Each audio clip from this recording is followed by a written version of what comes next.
que está acontecendo com as escolas? Parece que tem algum problema. Faz tempo que eu não vejo sinais de aprendizagem. A aprendizagem parece que saiu de moda. Ninguém fala mais em aprendizagem. Para generalizar, falam só em educação. Educação. Educação a gente adquire na praça, na praia, na família, no trabalho. É uma coisa muito ampla, muito genérica, muito grande. Agora, aprendizagem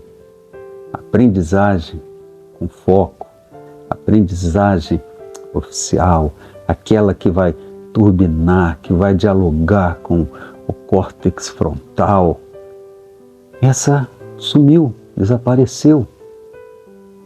E aí eu fico perguntando, o que vai acontecer com essas gerações, tipo a geração alfa, né? A geração alfa está aí. As crianças estão com 8, 9, 10 anos e eles sequer fazem ideia do que é aprendizado. Por quê? Porque eles vão para a escola, mas eles não sabem que a escola é o lugar que vai ajudá-los a produzir aprendizado. Ou seja, é aquela indústria que vai utilizar uma matéria-prima chamada neurônios, para com estes neurônios criar sinapse, e cada sinapse demonstra um conhecimento. E a partir desses conhecimentos, esta criança vai crescendo, o crescimento dos conhecimentos vai acontecendo junto, e a escola tem esta enorme missão de fazer com que a espécie evolua a partir dos aprendizados. E o aprendizado que vai fazer com que essas crianças, quando chegarem lá nos 18 anos, elas não tenham problemas de se estabelecer socialmente, profissionalmente. Mas o que está acontecendo, infelizmente, é o que traz eu aqui para falar com vocês, aqui na minha caverna, botar a cara para fora para poder falar o que de fato está acontecendo dentro das escolas. As escolas perderam o rumo. Não é o professor que perdeu o rumo, não é a merendeira que perdeu o rumo, é um sistema inteiro. E é um sistema inteiro que está escravizado pelo capital e pela política. É difícil, né? Mas é verdade. O que está acontecendo dentro das escolas? Se a gente parar para pensar, pegando um termo lá da química, da física, chamado fluidez. Fluidez significa uma substância, ela tem volume, mas ela não tem forma. A forma dela é a forma que qualquer um quiser. Então vocês imaginem como estamos hoje de escolas pelo Brasil afora, principalmente escolas públicas, municipais e estaduais. É ali que está o foco do caos. E eu estou aqui denunciando, chamando a atenção para ver se começamos a perceber que isto é o prenúncio de uma catástrofe cognitiva que está para explodir. Mas como todas as catástrofes, ela vem lentamente. Voltando ao nosso tema fluidez. Então, o que está acontecendo com a fluidez nas escolas? Significa que as escolas estão sem forma. E uma escola sem forma não pode formatar, não pode dar forma, não pode nortear o rumo dos indivíduos integrantes, participantes. E é exatamente isso que está acontecendo. Se por acaso você já viu algo parecido, deixa aí nos comentários pelo que eu vou dizer agora. Olhem só, vejam bem, se tiver meia dúzia de alunos dentro de uma sala e todos os alunos, não tem um igual ao outro, obviamente. Cada um vive uma realidade fora da escola e essas realidades, se coincidir, que seja uma realidade que favoreça o ambiente escolar, joia, pode ser que aconteça algum aprendizado. Mas isso é jogar com a sorte. Porque, na verdade, o que a gente encontra nas escolas são diversas realidades diferentes que existem na sociedade e que se manifestam dentro da escola por intermédio das crianças, dos alunos. Então, se os nossos alunos, eles vêm de uma realidade complicada, familiar, às vezes uma situação precária, crianças que não se alimentam direito, crianças que têm violência em casa, tudo isto cai dentro de uma sala de aula. Porém, a sala de aula não é o local da terapia, não é aquele local onde os psicólogos, psicanalistas podem contribuir. Eles têm o espaço deles para isso. Só que é difícil acessar esse espaço. Mas vamos voltar para a escola. A escola tem uma missão muito clara: produzir aprendizagem. Porque por intermédio desta aprendizagem, as crianças começam a adquirir conhecimento. E eu não estou falando de conhecimento de curta duração, porque esse é o que está acontecendo. E ele dura o suficiente para ludibriar a boa-fé das pessoas que esperam da escola, um trabalho digno de qualidade. Voltando à fluidez. Mas a fluidez, aquela que faz com que uma água, quando você joga no chão, ela se adapta ao que está ali. Se eu pegar essa mesma água e botar num recipiente cúbico, ela vai assumir a forma de um cubo. Se eu botar no cilíndrico, ela vai assumir a forma cilíndrica, numa esfera de uma esfera. Essa é a característica da água, por ela ter fluidez. Mas escola não pode ser assim. A escola é diferente. A escola, ela é quem tem que formatar. Ela é quem tem que dar forma aos alunos. E aí tem que ser uma forma muito bem pensada, muito bem estudada. Não pode ser uma forma qualquer. Não pode ser alguma coisa sem forma, do jeito que está acontecendo. Então, voltando àquele caso das crianças que chegam na escola com diversas características. É impressionante. Mas quando você tem, numa turma, 3 alunos, basta, 3, Tem uma fala que diz: onde 2 ou 3 estiverem falando em meu nome, eu estarei presente. É impressionante como isso é muito forte. Se a gente tiver 2 ou 3 que não têm noção do que é sala de aula, que acreditam que aquilo é um lugar de brincar, de se divertir, onde ele vai extravasar tudo aquilo que ele não tem em casa, é ali que ele vai se sentir feliz e por aí vai. Basta 3. Ele modifica toda a forma da sala. Significa que outros alunos, que não esses 3, que têm interesse em aprender, perderam a sala de aula, porque ela assumiu uma outra forma, e esta forma não condiz com a situação, com a forma adequada para começar a produzir o aprendizado.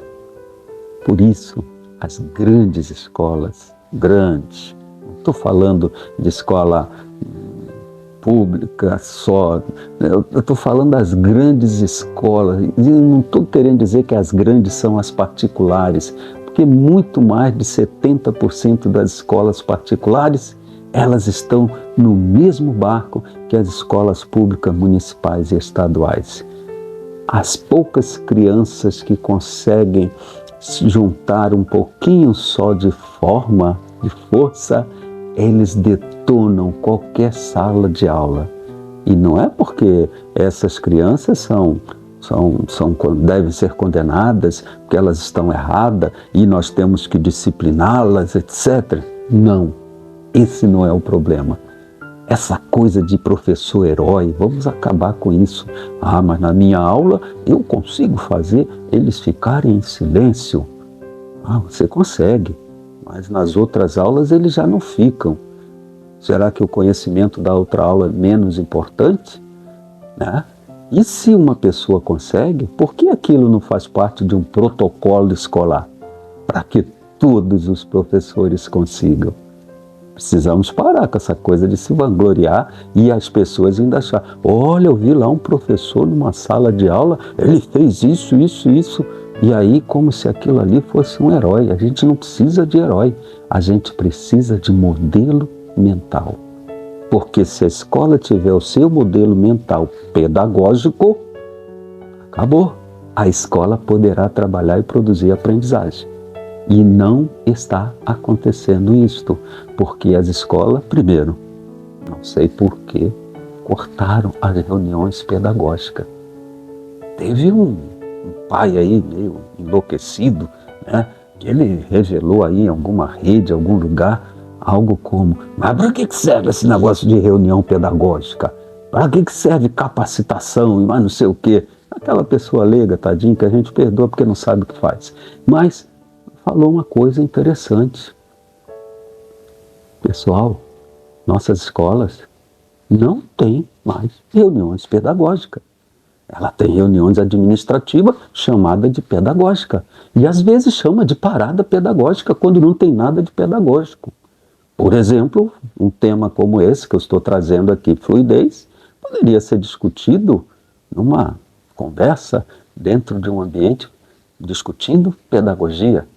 E certamente nós iríamos conseguir encontrar algumas soluções bacanas para ajudar a escola a ter, de fato, uma postura, uma estrutura onde o aluno A, o B, o C, o D, o E, todos eles um diferente do outro, mas quando eles entram numa sala de aula, se unem num único propósito: produzir sua própria aprendizagem, porque ele vai precisar disso quando estiver adulto. Não só ele e sua descendência. Então, isto precisa estar claro na mente dos nossos alunos. Digamos que a gente consiga mostrar para os alunos isto, mas se os alunos conseguirem compreender isso, eles vão agora esperar que a escola corresponda. Mas se a escola não tem noção disto que nós estamos falando, então nós vamos ter um sério problema. O aluno estará preparado, mas a escola não estará.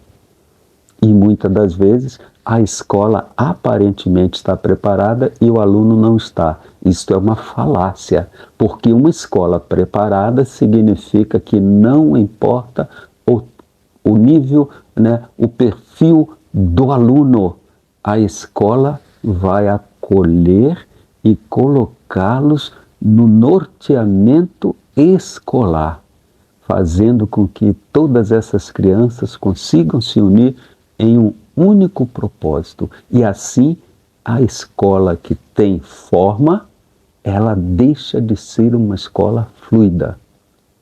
Mas quem vai discutir isso com os professores?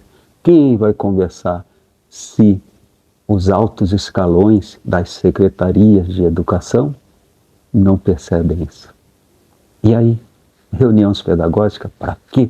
Não tem reuniões pedagógicas. Existem reuniões administrativas chamadas pedagógicas.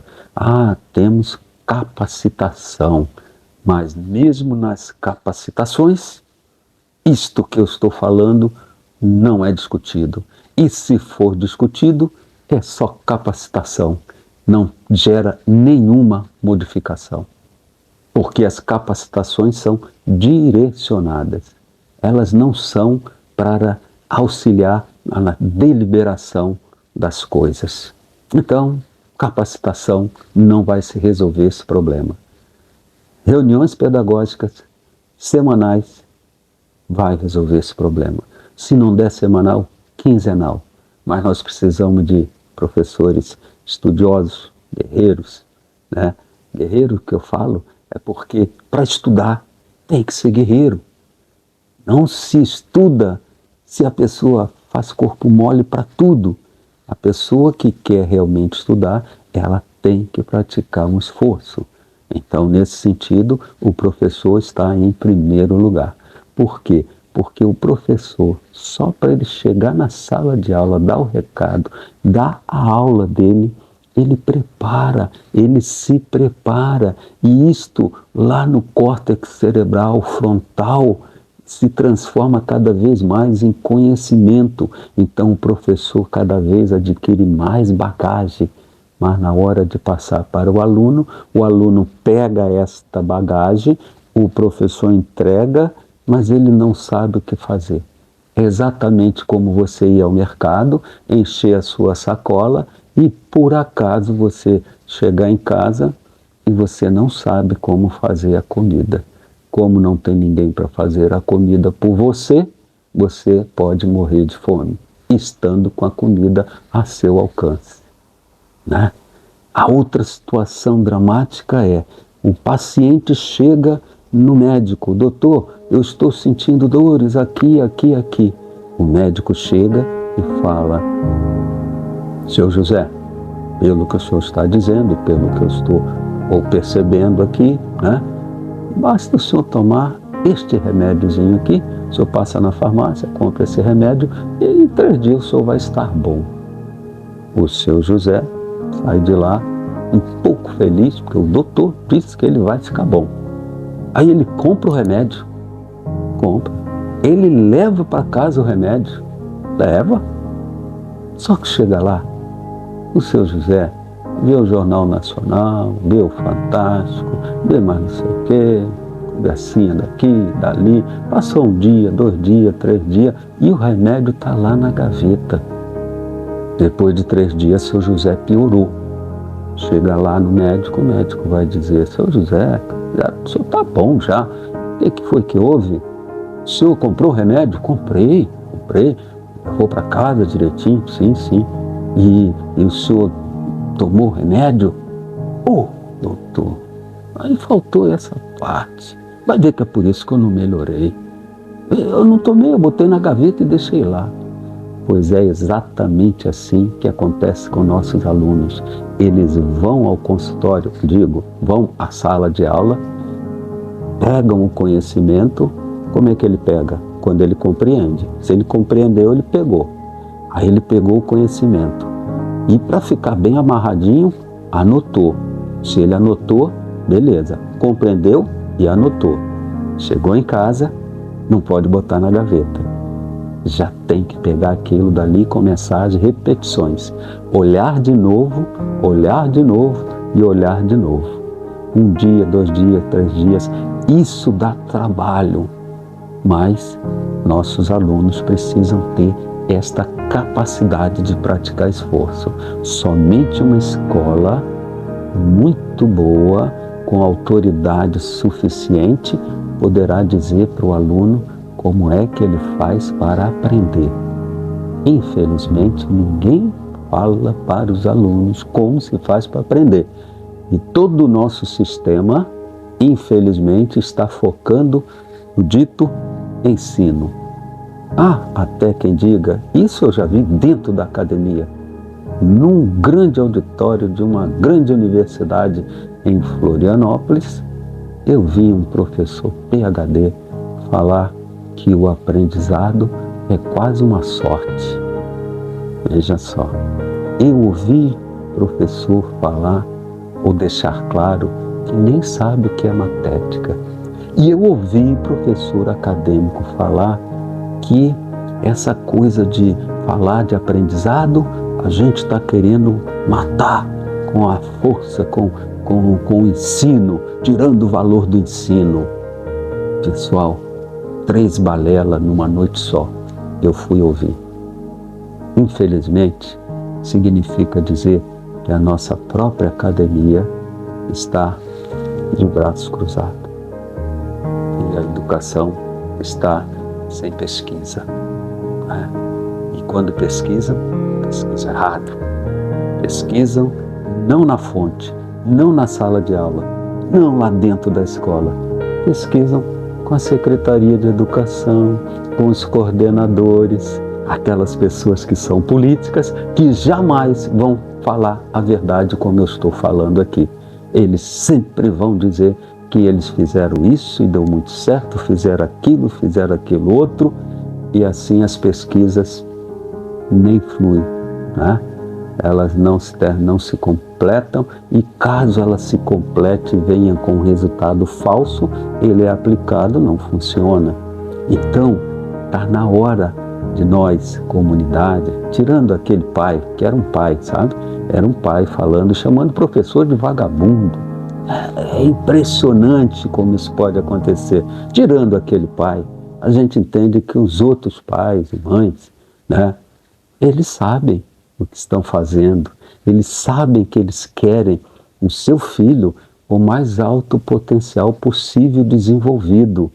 Eles querem que as crianças aprendam e eles compreendem que a escola tem um papel fundamental nisto, embora esse papel esteja sendo destruído por causa desse grupo enorme que envolve o público-privado, aonde as pessoas lidam com a política, lidam com o lucro, mas esquecem de produzir aprendizagem.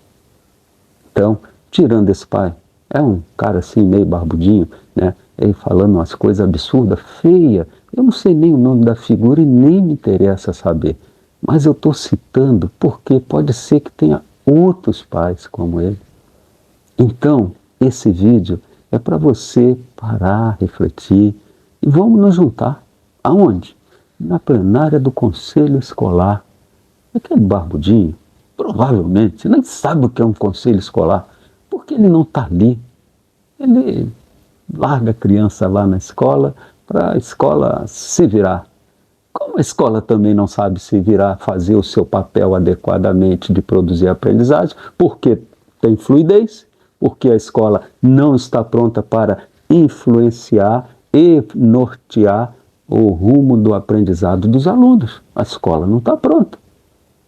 Mas aí esse pai barbudinho já abandona a criança lá e não está nem aí, né, para dar uma opinião, para falar aonde? Na Assembleia do Conselho Escolar. O Conselho Escolar é o órgão máximo da escola. Tem pessoas que não sabem disso. Nem o Ministério Público sabe disso. Sabia? Nem o Ministério Público sabe disso. Sabe por quê? Porque já cansei de fazer denúncias ao Ministério Público e o Ministério Público vai na Secretaria de Educação, conversa, parece que faz lá um acordozinho e eu fico desmoralizado, porque o que eu denunciei não vingou, não adiantou. É assim que os ministérios públicos, o Ministério Público, as promotorias públicas estão fazendo pelos 5.570 municípios no Brasil. Se tiver um, dois, três, que os promotores saem da sua cadeira, daquele pedestal, envolvido por segurança, por guarda, e ele resolve, sai e vai até a escola, frequenta uma reunião do conselho escolar, se inteira, recebe denúncias, orienta, porque essa é a função primeira do Ministério Público, e eles não estão cumprindo em relação à educação. Se isto começar a acontecer, se a comunidade começar a despertar, nós poderemos salvar a nossa geração alfa desse estado de catástrofe que está se aproximando. Ok? Então, professor Celso Piarelli fica por aqui e espero que vocês compartilhem esse vídeo. Eu já até botei essa roupinha aqui, assim, criei um cenário, não foi à toa. É para você compartilhar. No mínimo para mostrar que, olha que coisa estranha, ó, o professor lá, escuridão no fundo e coisa e tal. Mostra isso para o seu amigo. Aí o seu amigo vai ouvir as minhas palavras e logo, logo também vai perceber e vai se alinhar a nós que frequentamos conselho escolar, e Conselho Municipal de Educação. A nós que estamos esperando o Ministério Público despertar, acordar, porque se o Ministério Público não contribuir, jamais nós vamos ter o nosso Sistema Municipal de Ensino funcionando e as secretarias de educação vão continuar fazendo com que não haja aprendizagem de fato nas escolas. Ok? Até a próxima.